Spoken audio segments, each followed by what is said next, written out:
Good evening, Dr. Simunek. How are you? Well, thank you for having me this evening. It's so great to be at Starlen College of Nursing campus in Lauderhill, Florida. Thank you so much for taking time out this afternoon to come and talk to us about a very important topic, globalization in nursing. And it gives me great pleasure, and I'm really humbled by the fact that I, as a nurse, and you're a nurse, we're here this afternoon to talk about a very important topic, how it affects us across the globe. So tell me a little bit about yourself.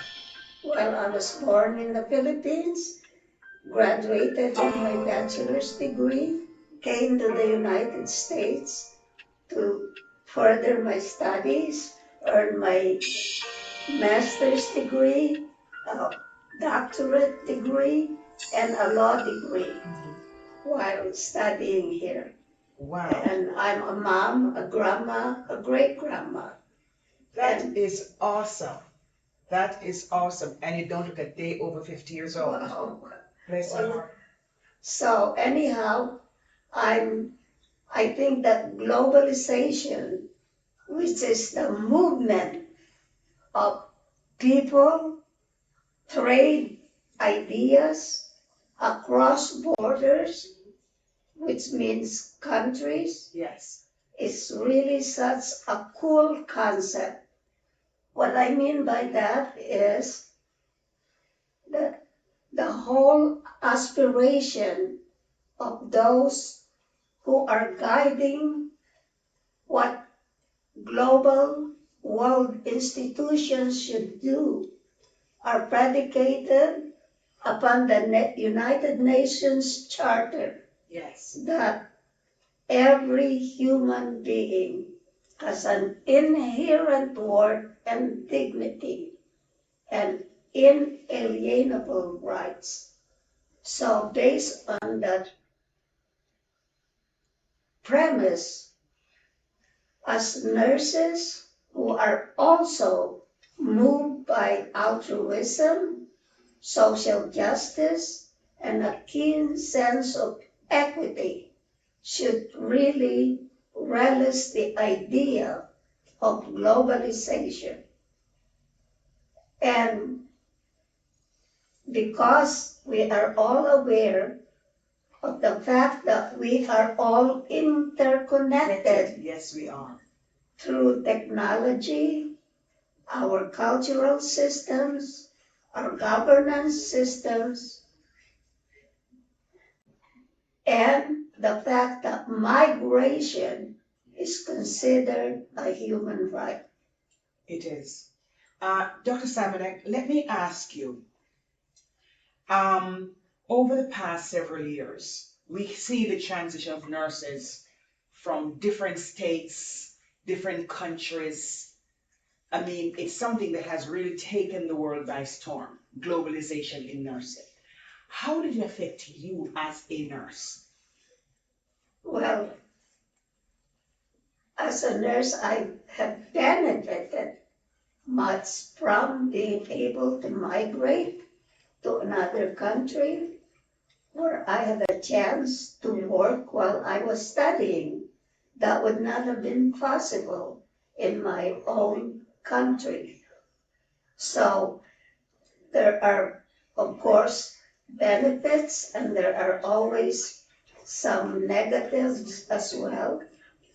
But speaking for myself, coming from a developing country and migrating to a developed country, the motivations are manifold, from having a sense of adventure and the thought of experiencing another culture, people's folkways, their norms, their own ways of expressing themselves in the arts or their technology, how they adapt to their environment.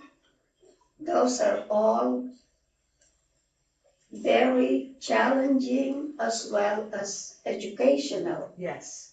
So nurses right now, 1 in every 8 nurse is a foreign graduate. Yes. And that's in terms of nurses all over the world.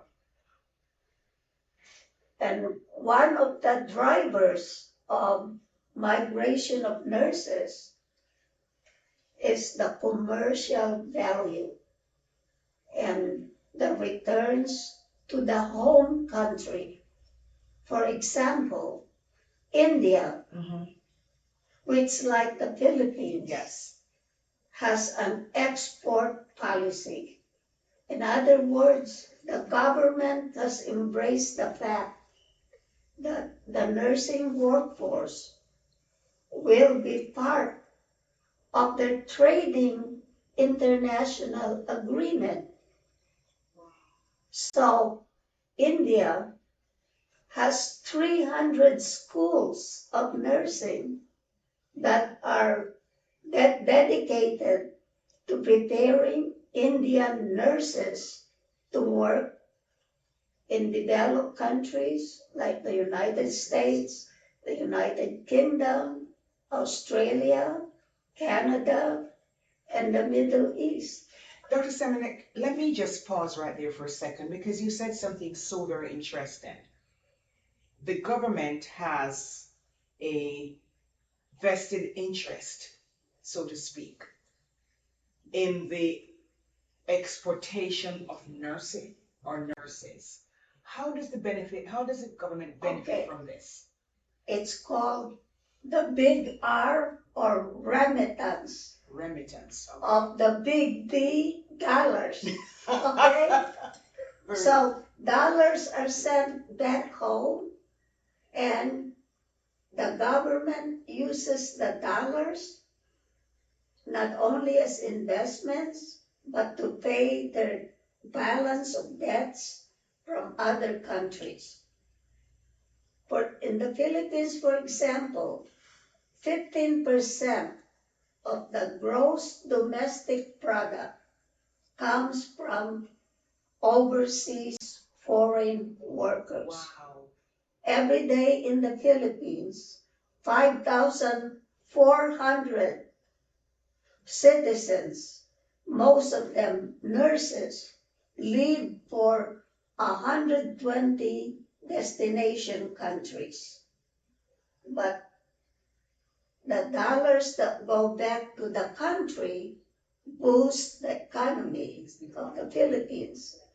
So countries that have export policies, they have the infrastructure within their governments where they make sure that there's ethical recruitment, that the nurses have contracts that are transparent, of course, and that they have good living and working conditions.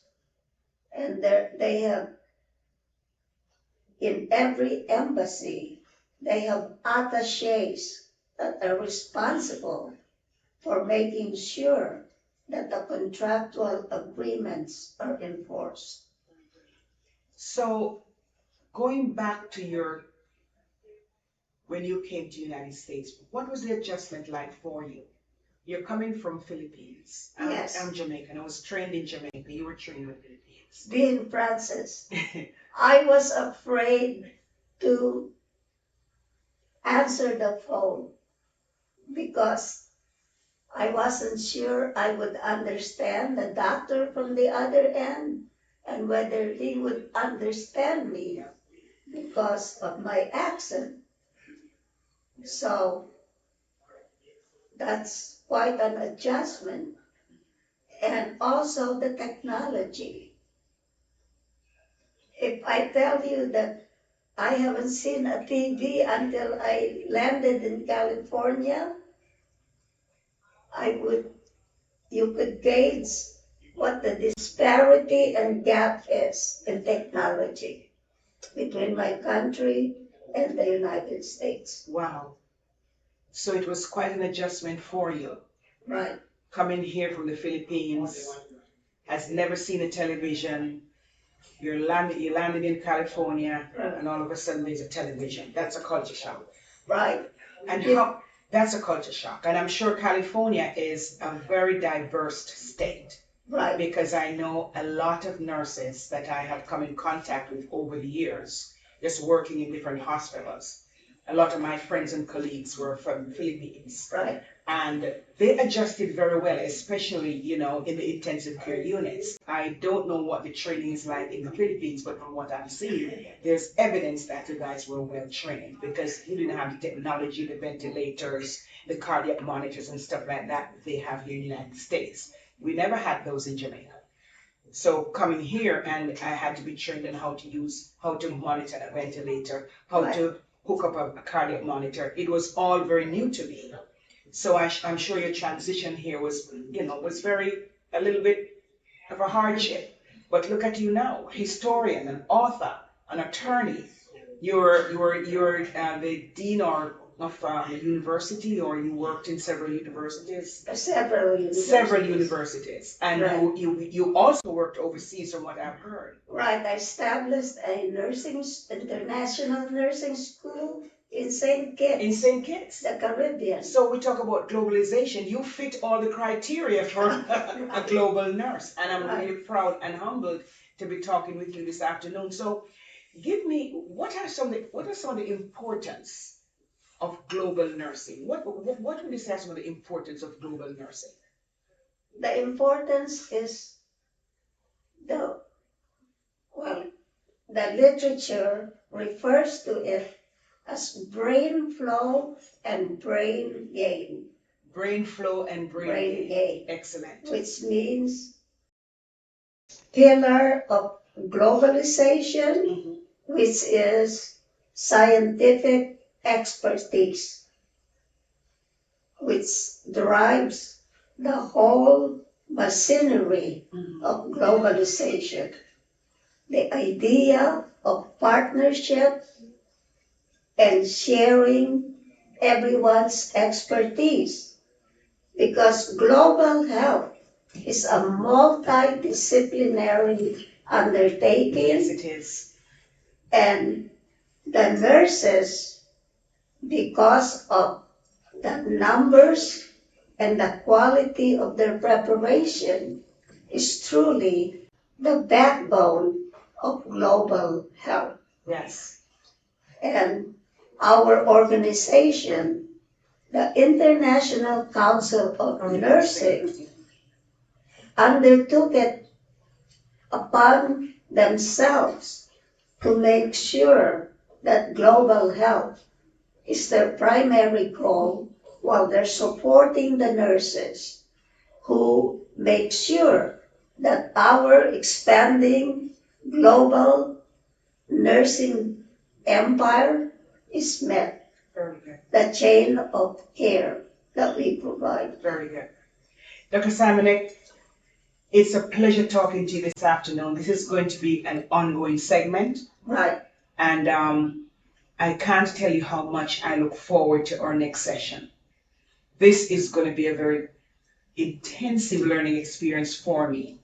I wish I could follow in your footsteps. I'm sure we're going to learn a lot, or even my listening audience are going to learn a lot about it. And it's such a pleasure to have you on board at Starlen College of Nursing as our historian. I can't tell you how humbled we are to have you as one of our faculty members and someone who gives such excellent advice and such good insight into the importance of nursing. So thanks a lot. Thanks again. And the pleasure is always mine. I love our students. Yes. Look at Janelle, Heather. Yes, yes, yes, yes. And we're here to prepare, yes, challenge, inspire our students. Exactly. We're going to prepare them, we're going to inspire them, and we're going to launch them into the great industry of health here. Thank you so very much. My pleasure. See you next time. Thank you so much. Bye.